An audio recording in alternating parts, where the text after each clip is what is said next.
I have the Father, do what you wanted to do in the midst of your children this morning. In the name of Jesus Christ. I decree so that we will be blessed this morning, Lord.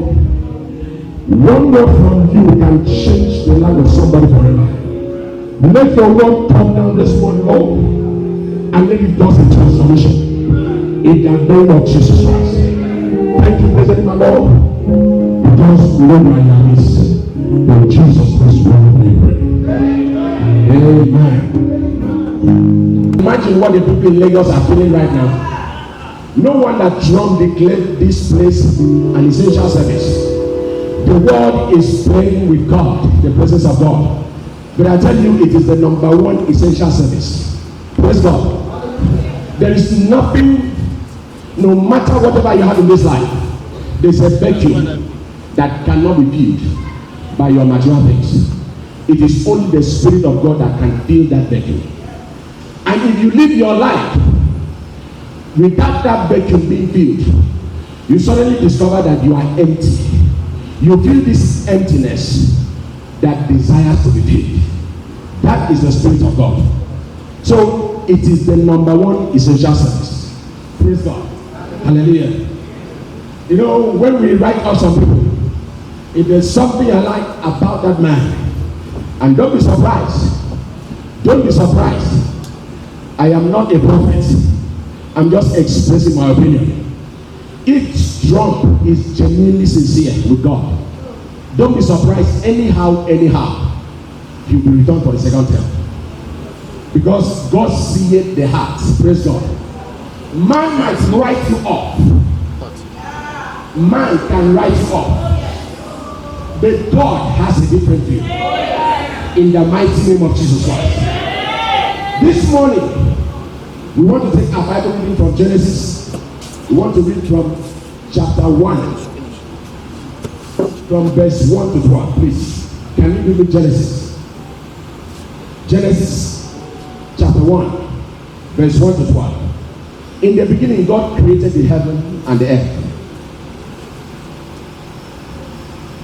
And the earth was without form and void, and darkness was upon the face of the deep.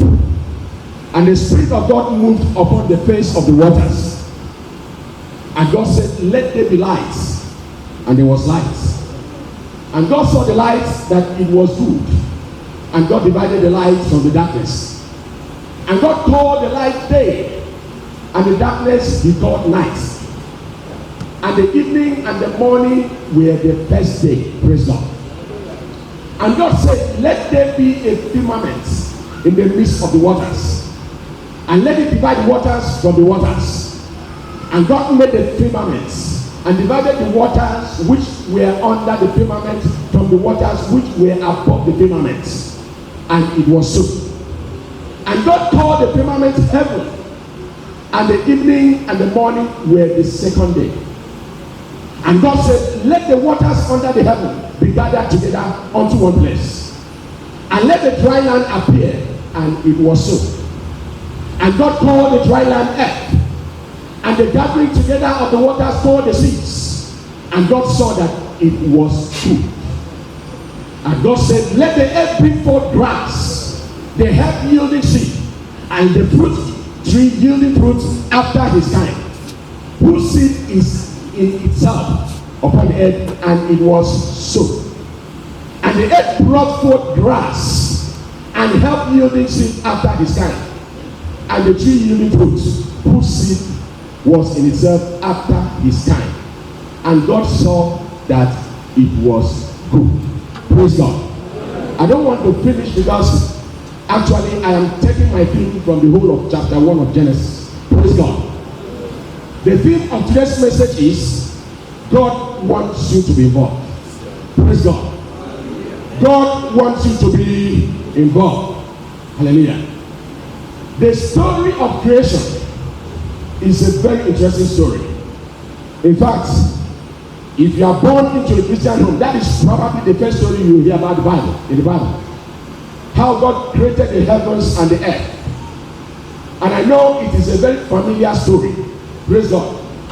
But I want to look at the story of creation from another dimension today. Hallelujah. the story of creation, especially chapter 1. What God did, if you read between the lines, God did three fundamental things during creation. The first thing God did was to speak light into darkness. Praise God. You can see that if you read from verse 3 to 5. God spoke light into darkness. This is a summary of the story of creation. The second thing I saw that God did was that he brought order out of chaos. The Bible says the whole world was what? Formless. Even the spirit was hovering over the waters. Nothing was settled. The third thing that God did was to fill the emptiness of the universe. Praise God. These are the three fundamental things that God did during creation. He spoke light into darkness. He brought order into a chaotic situation. And what? He filled the emptiness that was there. The Bible makes us understand that the whole thing was void. It was empty. Praise God. There's something that struck me. Please go to chapter 26. Read verse 26. Something struck me in verse 26. And God said, let us make man in our image, after our likeness, and let them have dominion over the fish of the sea, and over the fowl of the air, and over the cattle, and over all the earth, and over every creeping thing that creepeth upon the earth. Praise God. So after God finished creation, he handed over the mantle unto man, a symbol of authority. What did God say? Let man have dominion over all of them. Praise God. God decided to place man in a position of authority. Hallelujah. Praise God. Brothers and sisters, I know right from birth we have been taught certain things we are not supposed to be taught. And we grew up with a mentality that is actually putting us down perpetually. Except there's a miracle for a turnaround. Praise God. Hallelujah. I hear people say, I leave everything to God. That is wonderful. It's a sign of humility. You are right. You are right. There is nothing in this life. Have you not heard people say that? There is nothing in this life. Hallelujah. Because they have seen in the Bible that vanity upon vanity, all is vanity. They are quoting the Bible copiously. Hallelujah. I'm satisfied with Jesus. Praise God. The pastor said the other day, take the word and give me Jesus. There's a song we used to sing in the village. Praise God. I won't call the way what? Who will not die? Is it a poor man that will not die? I'm contented with my life. That is very biblical. You have made a wonderful sentence. I'm contented with my life. Praise God. After all, it is easier for a camel to slaughter to the eye of the needle than for a rich man to make up. Is it not so? Hallelujah. So instead of me to become so rich and not make heaven, let me remain in my poverty. Wonderful statements. Statements of humility. These people have come to accept where they are and they want to be contented there. Praise God. Hallelujah. You see, we should be very careful. I want to sound a note of warning this morning. We should be very careful of the context we use these words. Because if you look closely at people who are making these segments, there is a command somewhere. Praise God. We should be knowledgeable in the word of God if we are to make these kind of statements. Because you may end up affecting the life of others negatively. Praise God. Hallelujah. So there are certain things we learn which we need to unlearn right now. Praise God. Times are changing and we need to relearn. Praise God. Hallelujah. I so much love what the pastor did. That is revelation. Yeah? The Bible says this life they are living, their spirit and their life what? Later killers. If you read the Bible without understanding, you perish in your ignorance. Because the Bible says, my people perish for lack of knowledge. May that not be your portion in Jesus' name. Tell somebody you have work to do. Tell somebody by your side. Tell somebody by your side you've got work to do. You've got work to do here. You've got work to do here. Why did you come and declare vanity upon vanity? Why did you come in the first place? Hallelujah. Now let me tell you that you didn't just happen. You are not a child of circumstance. You are not a product of chance. Let me show you something. Science has it that 250 million sperm cells are released during ejaculation. Praise God. Hallelujah. That is how a lot of us were produced. Please give me a picture. I want to show something. 250 million sperm cells were released when you were about to be conceived. The population of Nigeria is about 200 million. Is it not so? We are told we have about 200 million. That is over the population of Nigeria, 250 million. You know, I hope you can imagine the population of Nigeria. For you to appreciate, the population of Ghana is about 30 million. You know, and that is about 8 times the population of Ghana when it was released. And what? All of them begin to move. Look at them. The race for this life started there. Over 250 million that were released. They started running. They had a target. And you know what? It was only one that was able to fertilize that egg. And that was only one. So what we can use to sum up this is just that the whole of life is about a competition. You competed right on the moon. That is where you started. And your mom conceived you. And you were born. No wonder they celebrated when you are alive. You know, if somebody listens to me, when you are alive, the people shouted. And your dad what? They went and bought drinks. Just like you were celebrated. The celebration has not ended. Praise God. They went and bought drinks. They didn't care when they would get the money. Because a champion has just arrived. Praise God. You won in that battle. And you were declared a champion.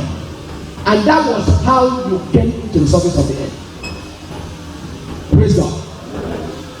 You know, it breaks my heart when I see young men line up and they are being shot because of crime. I ask myself one question. Is this how God meant these people to live their lives? Is this all about life? You just come up and start for one night, go into crime, and one day they burn you, they retire and burn you. And that's all. Is that all about life? Hello? Is that why you won this battle? Is that why you were declared a champion when you are alive? Your life has no meaning. Praise God. Hallelujah. Hallelujah. How can you win in such a competition and come here to declare there is nothing in this life? Why did you come? Ask yourself, why did you come? Hallelujah. Amen. Please ask yourself, why did I come? If there is nothing in this life, what am I doing here? Who told you to come?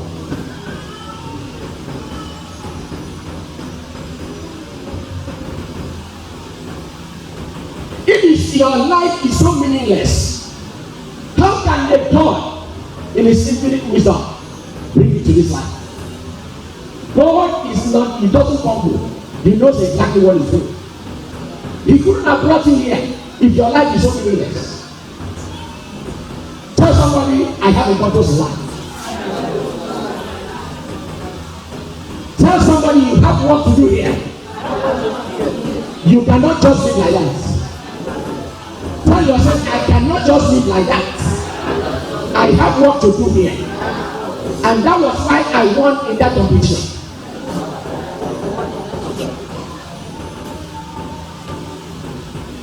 Over the years, I've come to a conclusion. You see, Christianity is not meant to numb us. We have misapplied Christianity in this part of the world. And that is why we keep running to other crimes. That is why we keep running to other countries. I am speaking to the roots, to the youth of this generation. If only you can challenge yourself. Praise God. The difference between the developed countries and developing countries It lies in their level of involvement in God's creation. That is the difference. We came into this world just like I am now. I'm sorry. There was a government that came in and became shocked and stayed for some months. Didn't know what to do. That is how some of us arrived. You came in God, and I don't know whether you were shocked that you were the one, and you wasted too much time thinking about what to do. There's a saying that if you waste too much time thinking about your life, you discover that you have done it already. If you waste too much time in this life thinking about what to do with your life, you discover to your disappointment that you have done it already. May that not be a portion of Jesus' name. Amen. So Christianity does not make you stupid. No. The man of God says that it rather connects us to divinity that can transform our world through creativity. Praise God. You have a connection with divinity by virtue of being a Christian, and that is enough to qualify you as a son. Praise God. If people do not know this God that we are serving can make it in this life, how much more you? Praise God. I want you to give me John chapter 14 verse 12. John chapter 14 verse 12. Hallelujah. Verily, verily, I say unto you, he that believeth on me, the works that I do shall he do also. And greater works than this shall he do. Because I go unto my Father. This is Jesus talking. Was Jesus exaggerating when he said that greater works shall you do? Imagine after such a spectacular feat during creation, and God is telling you that you can even do greater. Then God is giving you now. Hallelujah. Have you ever stopped to think what the world would have been like, what the world would have looked like if people did not sacrifice to contribute to humanity? Praise God. I am using the microphone today. Do you know the number of research that it took for a mic to be produced? We are using it, we are enjoying it. We are sitting here in the comfort of this auditorium. And when the fan is up, you begin to be what? Uneasy. You feel uncomfortable. Somebody discovered the laws of nature and discovered that something could happen to turn something to produce fan. And we are enjoying it. I know that there was a time in this country when a particular religious group, they were breaking televisions that they are all the worldly things of this world. But here we are. You know, here we are. Everything is online. The same religious group of people, they are using what? Internet. They hop on an aircraft that takes off for what? A religious assignment. Praise God. Now, when shall we change? This is hypocrisy. When are we going to sit back and do a turnaround and reflect? Where are we really headed to? Maybe this sermon is for Africa. Matthew wrote a book and said, what is wrong with being black? Hallelujah.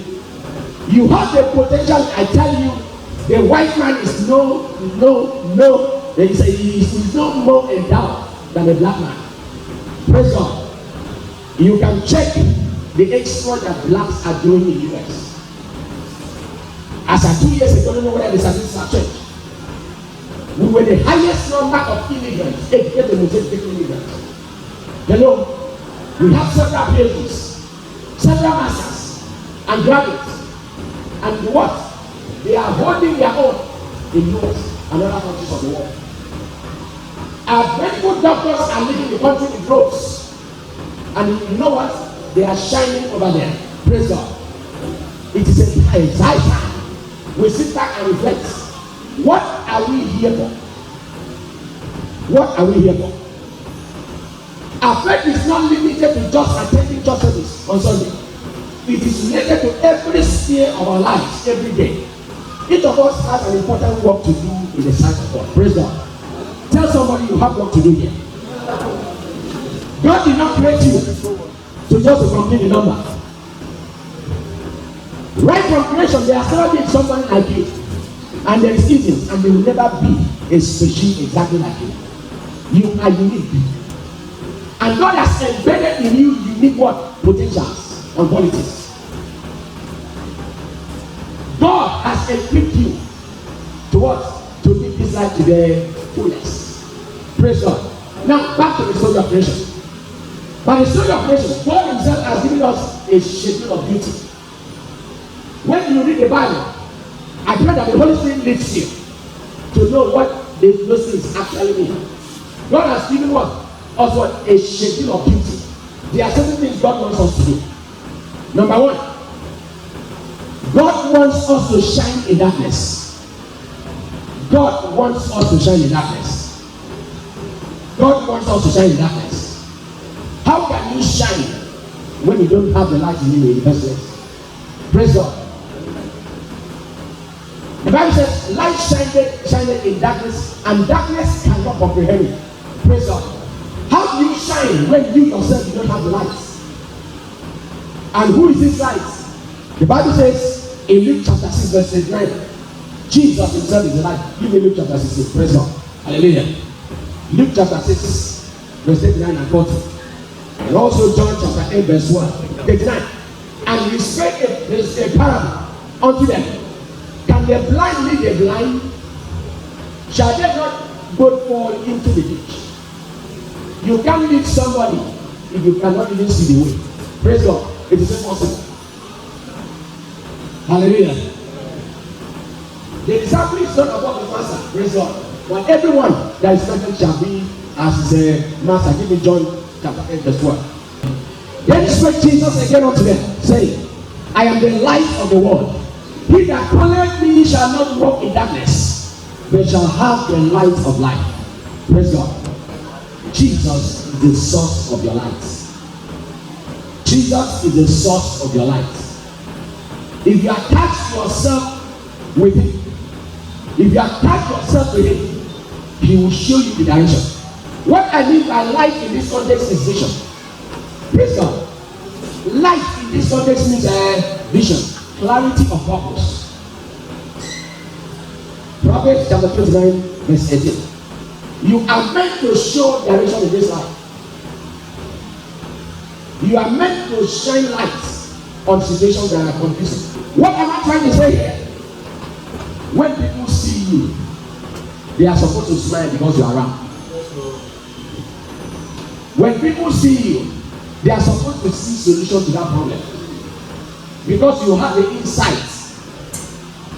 By virtue of the grace of God upon your life, you have the insight to every problem. Hallelujah.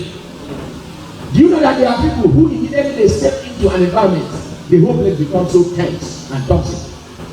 Do you know that? He has come again. She has come again. Hallelujah. That is not supposed to be you. When you step into an environment, people are supposed to rejoice at your presence because they know what you carry. That you carry ideas, you carry direction. So the light I'm talking about here is what? It has to do with the vision. And this vision can only be given to you by God himself. If you live your life without God, you'll be groping in the dark.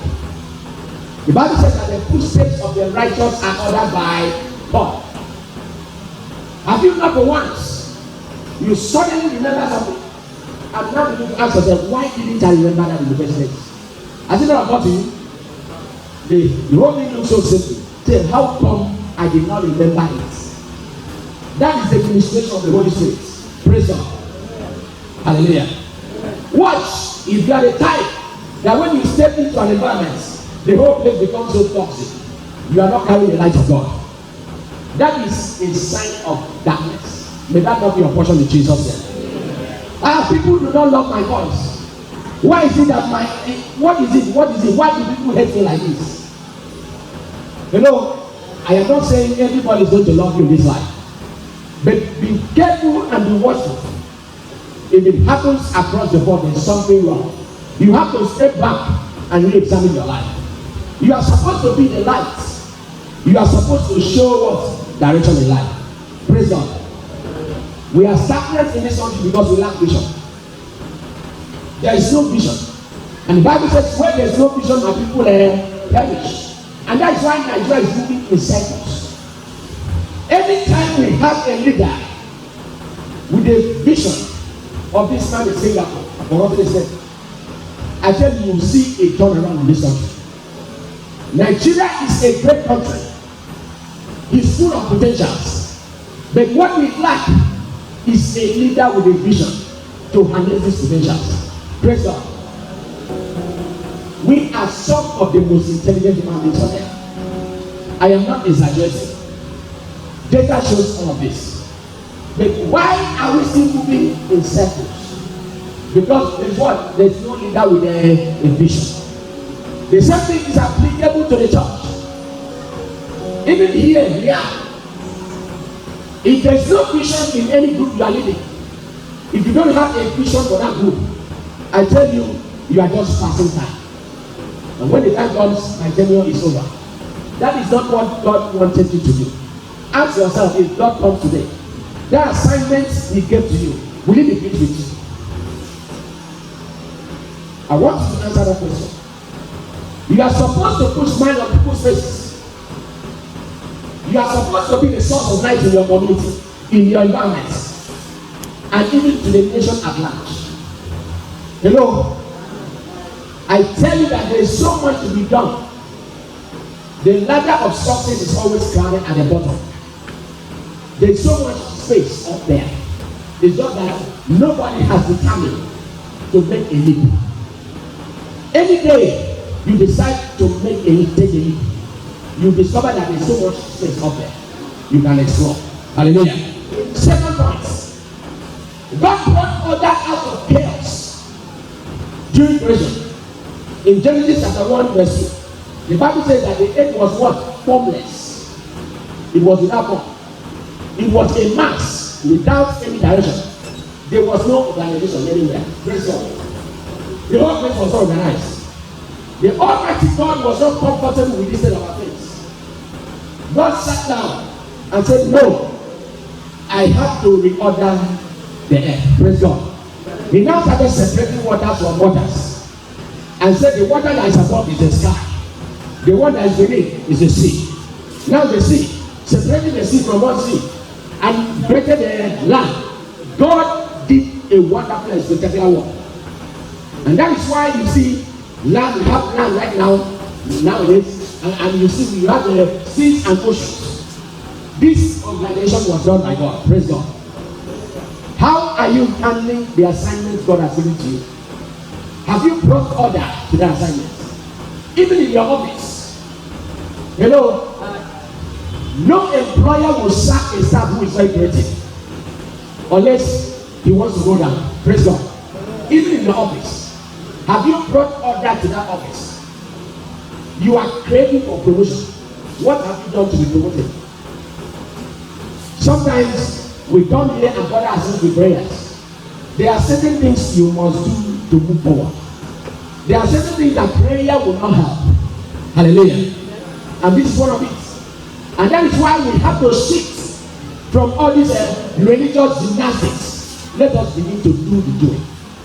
That is what has taken other countries above us. Praise God. Even when they are not calling the name of Jesus.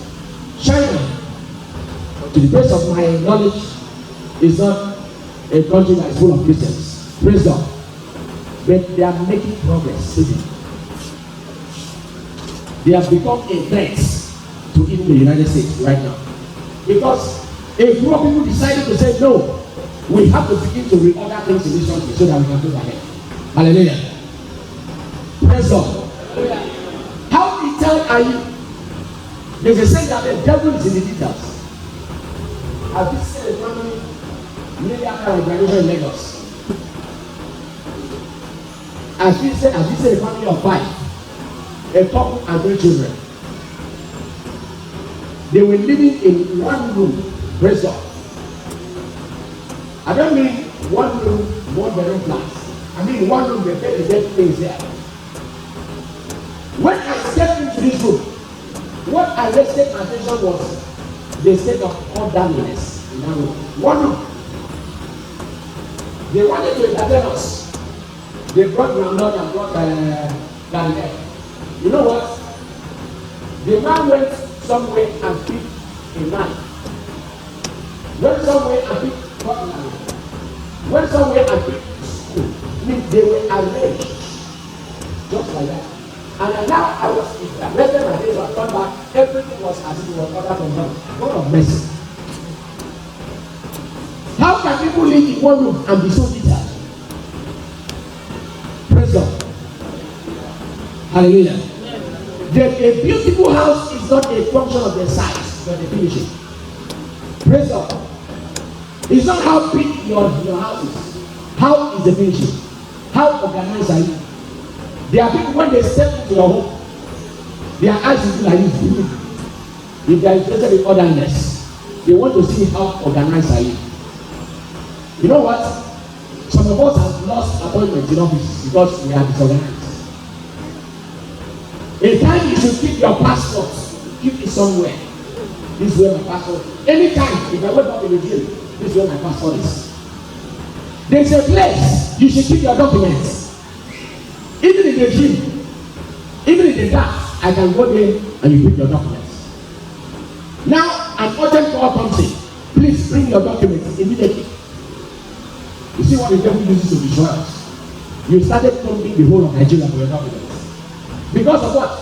You were not there organized. And you lose the appointment and come to church from the village. Nobody is watching you. You have to reorder your life. You have to reorder your life. Praise God. Hallelujah. One bottle on this suit can make it useless. Hello? Imagine if the bottle that was supposed to be was here.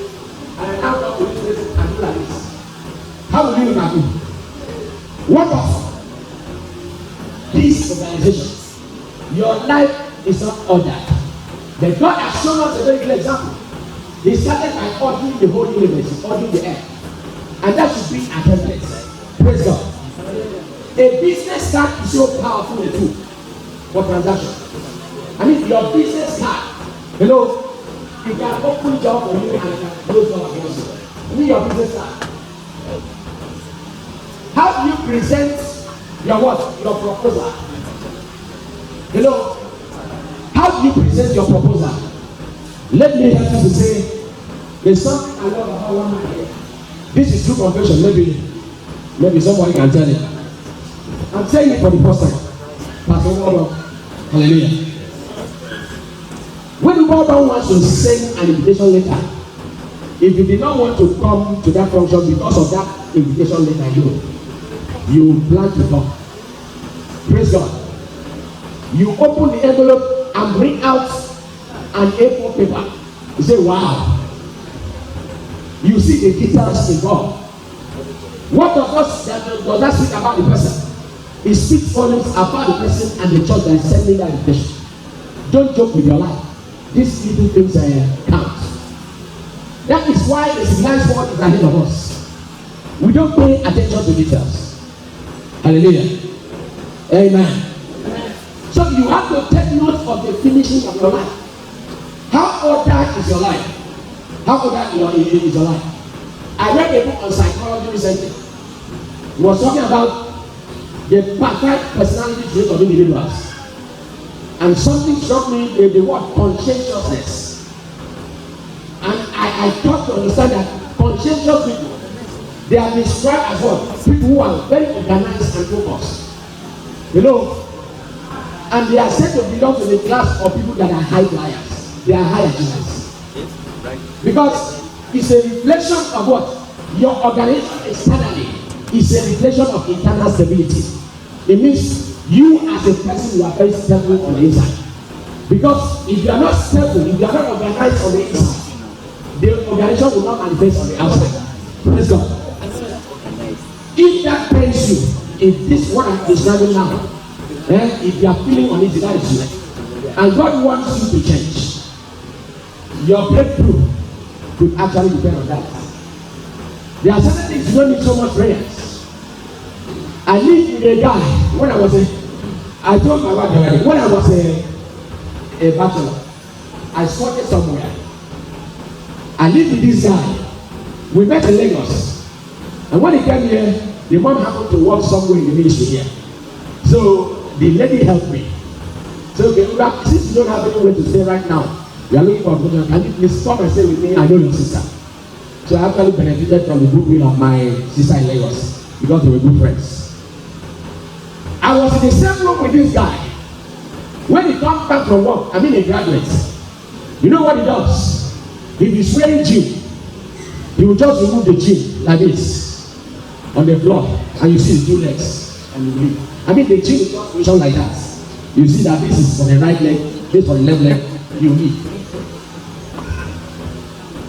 Whenever he eats, in fact, if it's well organized, he will manage to take the plate to the kitchen. Meanwhile, I was living with the mom and him, three of us. Praise God. So one day the mom got angry because the mom was saying, "Don't use sugar, don't use sugar." Hallelujah. So every time I go and wash plates, it's later I was a bit older than him. Praise God. That day the mom said, "You have to stop this nonsense, sugar." He called him. "What kind of child are you?" The mom said, "In fact, I've never seen that woman got angry like that." Praise God. He shouted. But I thank God for him. I know he is married right now. I want to believe that he has changed. He was a very disorganized individual. Hallelujah. And you know what? This thing affected his life. It actually affected him. He was very disorganized. There are people like that. And no employer is looking for a disorganized staff. Stop praying. Begin to do it. And you see the results. May the good Lord help you in Jesus' name. Amen. A man of God said, if you deconstruct the life of an achiever, you will find progress in the not so visible details of his life. Look closely into the life of an achiever. You will see that he's a man or woman of details. This is the pain of our lives. So many of us, we don't pay attention to details. Hallelujah. Number 3 points. Number 3. Fill the gaps. Fill the gaps. What did God do during creation? God was filling the emptiness. God was filling the emptiness. There are several gaps in this life waiting to be filled. If you look around you, you'll see that there's a gap to be filled somewhere. Look around the church. There's something that God has been ministering to you to do, even in the church. God is looking for people to fill the gap because He first demonstrated the filling for us. This is a template. This should form the template of our life. As we read in Genesis chapter 1, please let us look at 11 to 21. Praise God. We see that what did God do? God was filling His creation with what? With trees, with plants, with vegetation, with fish. He created the moon. Out of the emptiness, God was able to fill everything. Hallelujah. God started from nothing. Thank God, in our own time, there is a but if you do your research, there is this somewhat like a Google scholar. For some of you that do some research. Standing on the shoulders of giants. You don't need to reinvent the wheel. There are certain things that just need you to put something on top for it to continue to grow. And that is why the advanced countries are better than us. And if we will catch up, no, God will be unjust. God will be unjust. If we continue to play with our life this way, I tell you, in the next 10 generations, nothing will move. I want you to quote me. God is a just God. God has given us the principles to live this life. There are some people who shy away from challenges. Instead of feeling facing the challenges, they will go up to the mountain to pray. For where? There is something to do. God has ministered to you to do something. And you are going to the mountain to pray. Nothing is going to happen. They expect that when they come back from the mountain, the work would have been done. It's a lie. I sometimes wonder. I pray God will help us. If aircraft were to be produced in Nigeria, I begin to wonder what that aircraft will look like. A contract will be given. You know, definitely a contract will be given. It's out there. A contract of to produce aircraft. This contract ordinarily it should cost 20 million, but they will give it at 100 million. I know what will happen. The people that are in charge of the contract, they will need an office. You know, they will use 50 billion of that money to control the office, so that they can be comfortable. The project is about to start. Now, they suddenly realize that they need logistics and they need to buy some vehicles. And how much we need some jeeps because the terrain of Nigeria is so rugged. So that when we want to move from one point to another, we can move easily. And you know what? They will be enough 20 million for the jeep. What is the value? 20 million. Now, they have settled that side. This contract is awarded to you by somebody. Is it not so? Will it just go like that? You have to settle it. Okay, how much is your own? Well, give us a 10 million. How much is it ready? 20 million. No design yet. You know, now we have entered the design stage. We start beginning to look for a consultant. Who will produce a consultant? You know, nothing goes for nothing. Okay, you are the consultant. Can you please bring your consultant? The consultant now says 20 billion.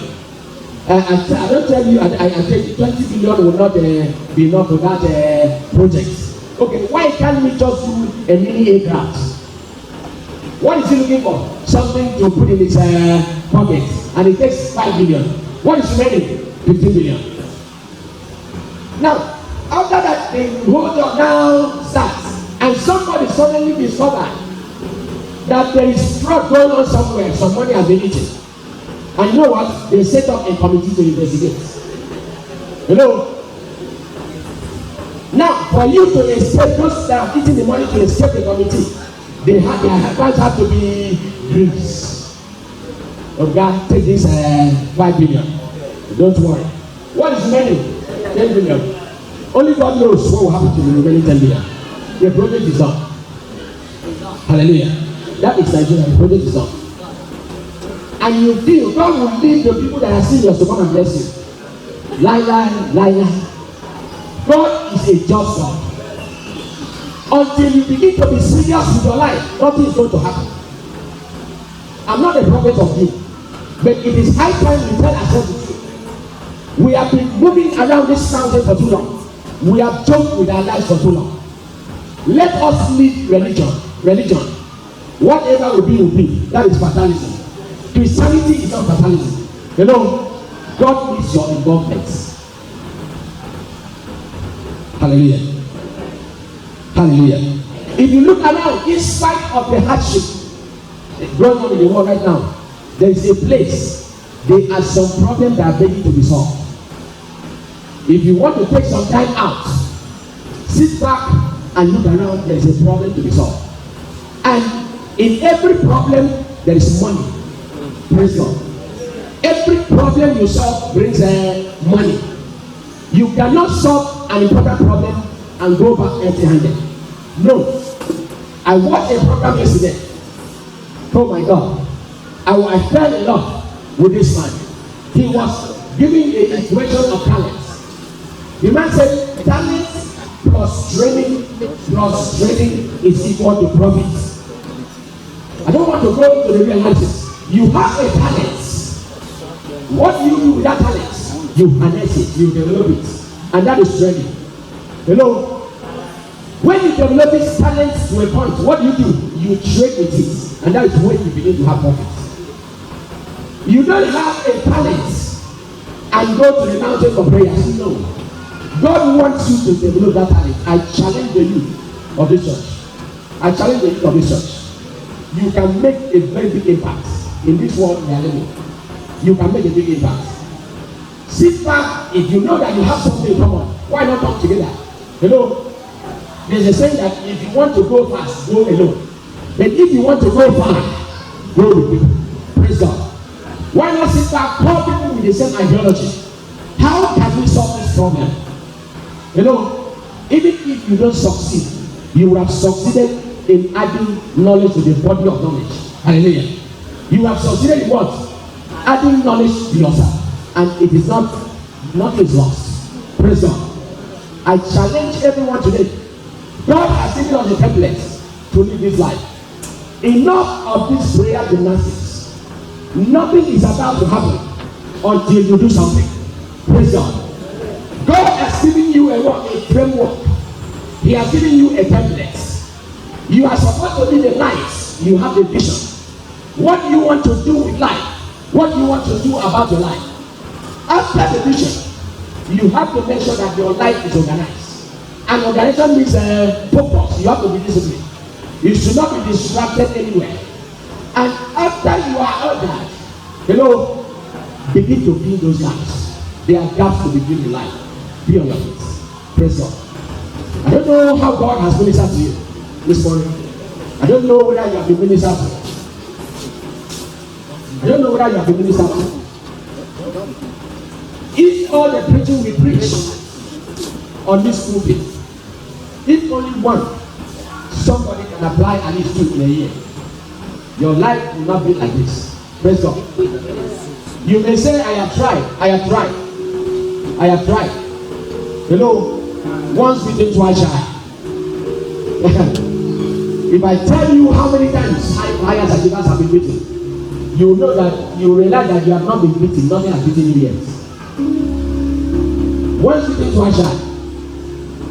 You can't shy away from your dreams because you have been beaten. Keep on pressing. Paul says, I press towards the mark of the high calling. If you don't press the thing, you cannot slow down. If there's an idea that is inside of you that you cannot bet up the ground, before you know it, that idea will be gone and become obsolete. Make up your mind. You see this money? Money is an amplifier. Do not allow anybody to deceive you. The pastor said here that without money you cannot worship this God the way you are supposed to worship. You have to fight a good fight of faith against poverty. Sin is a chain reaction. Poverty can cause you to dismiss God. If there are certain things you have to do concerning your life, I want you to take a stand so that you don't pray and blame God that God is not answering your prayers. I know quite alright there are areas you need to consult God. But look back and re-examine yourself. Are there certain things I am supposed to do? Are there certain things I am supposed to do as a human being that I'm not doing? Am I truly involved in the God of creation, in this creation that God is talking about? They could not help you. I want you to pray. I don't know what has been your obstacles. I don't know what has delayed you in this life. I don't know what has delayed you in this life. But I tell you, as you begin to apply these templates, you see a remarkable change in your life. If you can just change one thing in your life today, that is a starting point. And God will show you that God is present. He does not bring his word for nothing. Commit yourself into God's hands. Pray. Talk to God. Tell God to give you the level minutes. If there are some loopholes you have seen in your life, if you are guilty of any of these things, pray for God to open your eyes. Pray for God to give you a spirit of orderliness. If you have been a disorganized individual, you want to do several things at the same time, you don't know where you are going. You are grouping in the dark. Pray for God to give you focus. And when God gives you that focus, pray for the sustaining power for you to attain your goal in this life. The good Lord will help you in Jesus' name.